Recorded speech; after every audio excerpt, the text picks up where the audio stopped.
1027, 1035, WICY. We're all about feel-good favorites from the 80s and more. I'm John Kazar, and joining me today from Alice Hyde Medical Center is Jennifer Shull. She's the Pediatric Nurse Practitioner there. Always a little tongue twister introducing you, Jennifer. How you been?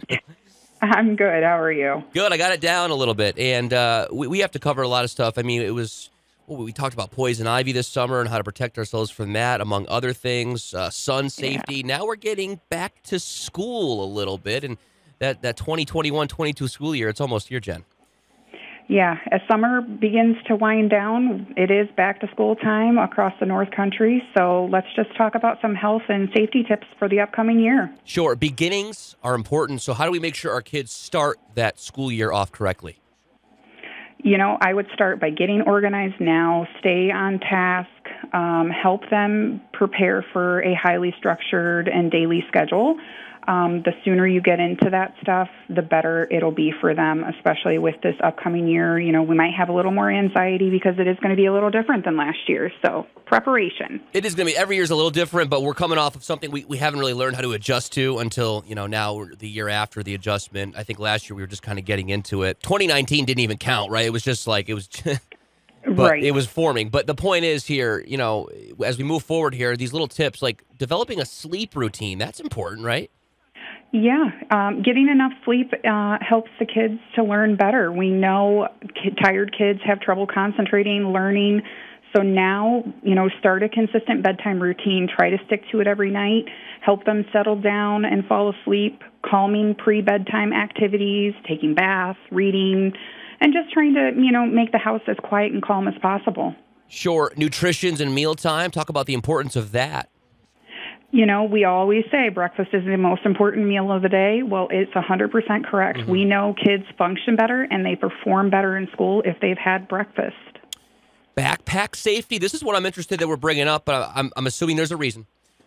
There is, because, one, we need to prepare and have a good backpack. So choosing the right backpack, because it shouldn't weigh more than 10 to 20% of the body weight. It should have padded straps, padded back, and organizing it. So heavier items should be in the center of the backpack.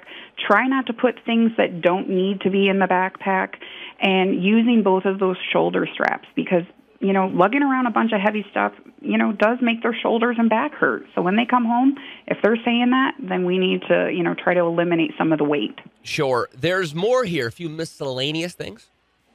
Yeah, so if your kids have serious allergies like anaphylaxis, or they need to take medication while at school, call your pediatrician or provider and make sure you have the necessary items for them to have at school. One thing I think it's important before I let you go, Jen, is talking about how we can transition, making that first day as easy as possible.